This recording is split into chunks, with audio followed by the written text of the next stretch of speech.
juta jamaah umroh ada setiap tahun, dan dua waktu yang paling diminati adalah satu pada saat Ramadan karena pahalanya luar biasa, yang kedua pada saat akhir tahun seperti saat ini. Kenapa pada saat akhir tahun? Karena di Mekah sejuk sekali, ini sekitar 20 derajat Celcius, dan di Madinah jauh lebih rendah daripada itu dengan angin yang lebih berhembus sepoi-sepoi. Anda bisa melihat ini masih sekitar 1 jam menuju salat maghrib, tapi antusiasmenya luar biasa yang menunjukkan bahwa jamaah umroh pada akhir tahun ini luar biasa banyak. Anda bisa melihat ini masih 1 jam, saya akan menunjukkan pada Anda sebelah sana ya.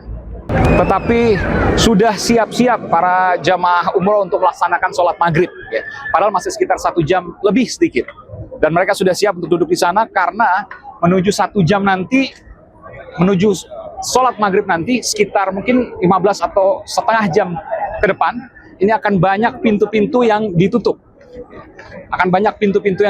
Dan ini akan membuat sulit mereka untuk masuk ke dalam, bahkan di halaman Masjidil Haram ini.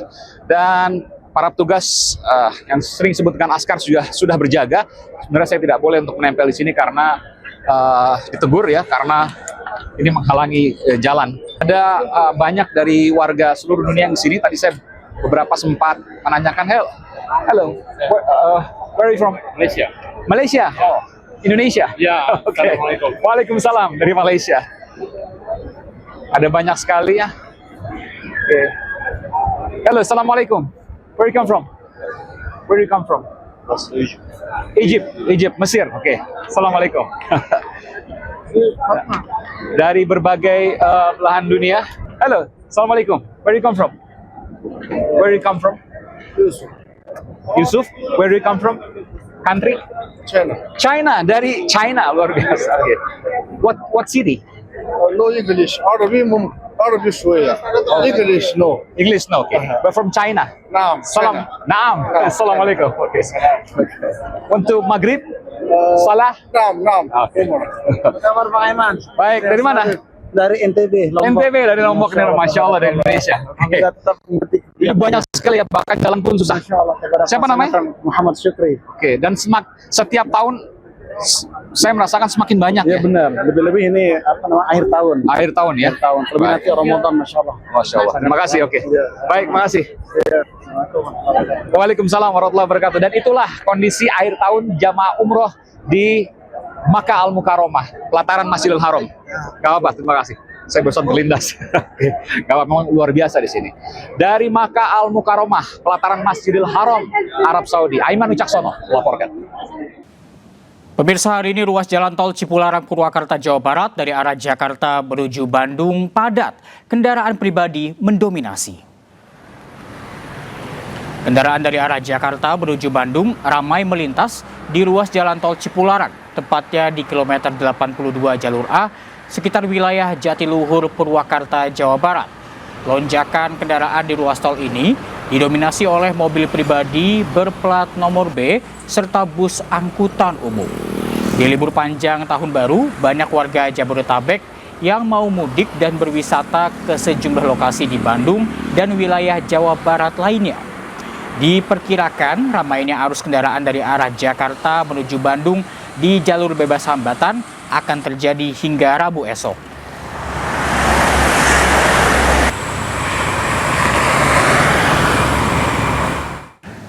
Pemirsa, mengisi libur anak sekolah sekaligus libur Nataru, Taman Marga Satwa Ragunan Jakarta Selatan ramai pengunjung. Ruang terbuka hijau seluas 147 hektar ini menjadi pilihan warga berwisata, khususnya bersama keluarga. Sepanjang libur Natal dan Tahun Baru sekaligus momen libur anak sekolah, jumlah pengunjung Taman Marga Satwa Ragunan terus meningkat. Sejak pagi hari, ribuan warga terlihat memadati area kebun binatang, baik di area pintu masuk maupun di dalam kawasan wisata. Pengunjung datang bersama keluarga untuk melihat berbagai jenis satwa, sekaligus menikmati suasana ruang terbuka hijau di Jakarta ini. Sementara objek wisata Kota Tua juga masih menjadi destinasi wisata saat berlibur. Dikelilingi gedung-gedung museum, sejarah di Kota Tua semakin terasa. Pengunjung bisa menikmati berlibur sambil mengenang dan menikmati suasana masa lampau. Di libur anak sekolah ini, terlihat orang tua mengajak anaknya untuk berwisata di Kota Tua, bersuah foto, atau sekedar berjalan-jalan mengunjungi museum. Terletak di Jakarta Barat, kawasan ini dikenal sebagai pusat wisata sejarah yang tak pernah sepi pengunjung, apalagi saat akhir pekan dan musim libur panjang.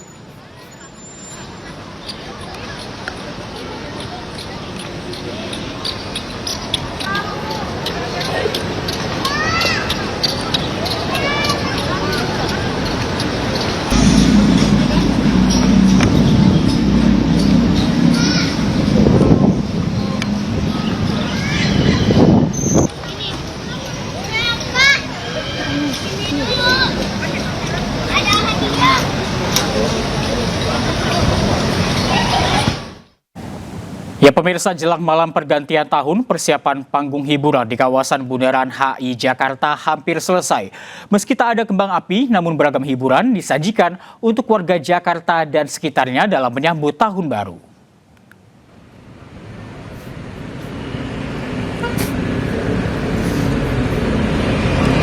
Pemerintah Provinsi DKI Jakarta menyiapkan perayaan malam tahun baru di sepanjang Jalan Jenderal Sudirman hingga MH Tamrin. Persiapan 8 panggung hiburan pun hampir rampung. Meski tanpa kembang api, namun beragam hiburan musik, seni, dan pertunjukan budaya akan disajikan. Selain itu, pertunjukan atraksi drone dan video mapping juga akan menjadi bagian hiburan menyambut tahun baru. Kawasan ini nantinya juga akan disterilkan dari kendaraan bermotor pada 31 Desember besok.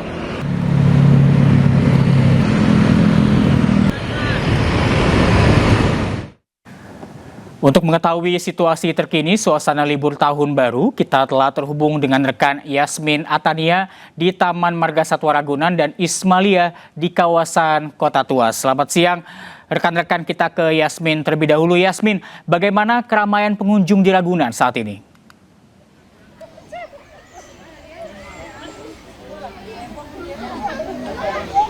Ya, selamat siang Reza dan juga pemirsa. Semakin siang nampaknya semakin ramai para pengunjung yang berdatangan ke area Taman Marga Satwa Ragunan, Jakarta Selatan. Tentunya untuk menghabiskan libur Nataru dan juga libur anak-anak sekolah ya. Dapat Anda saksikan di layar televisi Anda Reza dan juga pemirsa. Ini seperti inilah banyaknya pengunjung yang antusias sekali untuk menyaksikan secara langsung salah satu spot yang ramai di sini, yakni di depan area kandang gajah Sumatera. Tadi pengunjung banyak melakukan aktivitas di sini selain berfoto-foto begitu ya, mengabadikan momen. Ada juga tadi kami melihat sejumlah orang tua yang memberikan edukasi begitu kepada anak-anak mereka di sini tentang gajah Sumatera, kemudian juga berbagai hewan lain yang dilindungi. Tadi juga kami sempat menuju ke area pelikan pun sama, di sana juga ramai sekali oleh para pengunjung yang datang secara langsung, mayoritas adalah orang tua bersama dengan anak-anaknya. Dan berdasarkan informasi terakhir yang kami terima pada pukul 9 pagi tadi, sudah ada sebanyak 7.800 pengunjung yang datang ke area Taman Marga Satwa Ragunan, dan tentunya untuk saat ini nampaknya semakin banyak lagi. Nanti kami akan mencari konfirmasi data terbarunya, dan untuk mengetahui seperti apa sih antusiasme para pengunjung, saya akan coba bertanya langsung nih kepada salah satu pengunjung yang datang ke sini. Langsung saja kita sapa di sini. Halo, selamat siang Ibu. Dengan Ibu siapa dan asal dari mana? Dengan Kiki dari Jakarta Selatan. Oke. Ibu Kiki ini datang ke Ragunan sama siapa aja sih, Bu? Sama anak sama temen-temen nih banyak. Oke. Ibu kenapa memilih Taman Marga Satwa Ragunan untuk berlibur, Bu? Kenapa sih alasannya? Murah, Kak. Masuknya murah, deket dari rumah. Ya bisa bawa anak jalan-jalan, lihat-lihat hewan-hewan. Ngasih tahu juga binatang-binatang yang belum pernah dia lihat sih. Ada di sini senang nggak ke Ragunan? Tadi udah datang ke mana aja, Bu, di sini? Baru ke sini, baru datang juga sih, belum lama. Baru 1 jam kayaknya sih. 1 jam ya. Tapi sejauh ini, Bu, terkait dengan akses masuk, kemudian juga fasilitas di sini, menurut Ibu seperti apa sih? Udah bagus banget ya, dibandingin dulu ya. Bersih juga lagi sekarang.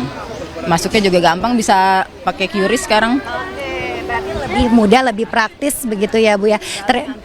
di loket kan kayak dulu-dulu. Oke, baik. Terima kasih banyak ya Bu Kiki atas waktunya. Selamat kembali melanjutkan aktivitas berlibur. Adik-adik terima kasih. Ya Reza dan juga pemirsa, itulah tadi wawancara kami dengan salah satu pengunjung yang datang begitu ya, bersama keluarga datang ke sini untuk yang tadi selain alasan harga yang terjangkau tiketnya, kemudian juga dengan ruang terbuka hijau yang begitu rindang di sini, dan juga terkait dengan adanya banyak satwa di sini yang bisa diajarkan begitu ya, diberikan informasi kepada anak-anak mereka atau diedukasikan kepada anak-anaknya mengenai berbagai jenis satwa yang ada. Sekian yang dapat kami laporkan, kembali ke studio. Baik, Yasmin, dan berikutnya kita ke Ismalia. Isma, di Kota Tua, aktivitas apa saja yang dapat dilakukan pengunjung di sana?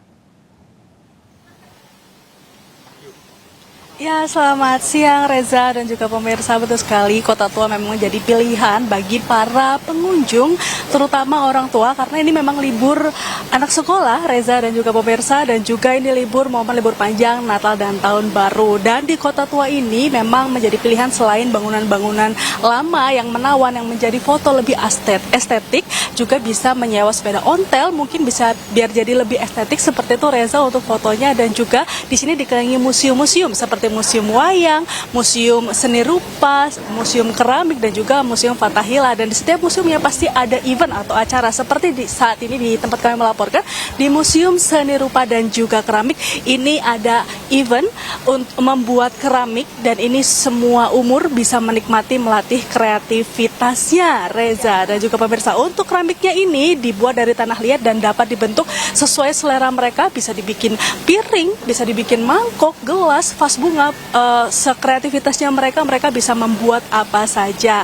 Dan Reza, saya akan ajak Reza dan juga pemirsa untuk ngobrol dengan salah satu pengunjung di sini. Halo, selamat siang. Selamat siang. Boleh perkenalkan dulu dengan ibu siapa dan dari mana? Saya Ibu Eva, saya dari Cengkareng. Oke, dari Cengkareng ya. Oke, Ibu kesini sama siapa?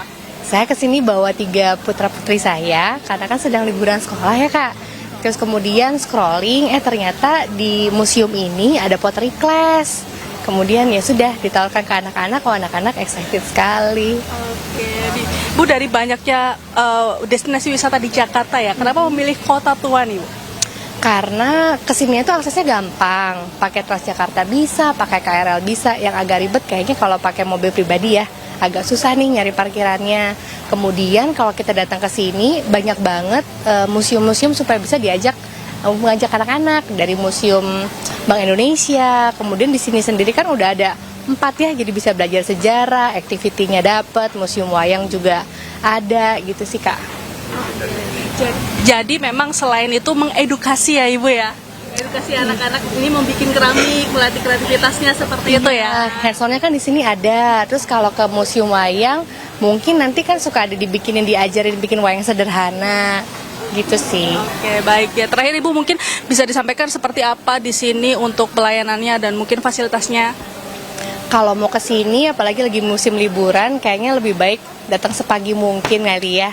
Karena supaya nggak terlalu ngantri. Kami tadi ke sini datang jam 10, antrian untuk pottery class udah nomor 21. Jadi lumayan nunggunya sekitar 1 jam. Tapi sambil nunggu anak-anak bisa diajak untuk keliling atau enggak mereka ya berkeliling aja deh ya di sini gitu. Baik Ibu Pak, terima kasih banyak, sehat selalu. Iya Reza dan juga pemirsa, hanya dengan Rp50.000 mereka bisa membuat keramik dan ini bisa dibawa pulang. Karena ini bisa dibawa pulang, nantinya akan saya bawakan ke Reza dan juga pemirsa setelah selesai dari sini. Sekian, kembali ke Anda Reza. Saya tunggu. Ismalia, terima kasih banyak atas laporan Anda dari Kota Tua, dan sebelumnya ada Yasmin dari kawasan Ragunan, Jakarta Selatan. Selamat bekerja sambil liburan, selamat bertugas kembali. Dan pemirsa, kita beralih ke informasi berikutnya. Kakor Lantas Polri dan Menteri Perhubungan meninjau pelaksanaan angkutan Nataru di Pelabuhan Gilimanuk, Jemberana, Bali. Keduanya memastikan pelaksanaan angkutan Nataru berjalan dengan baik.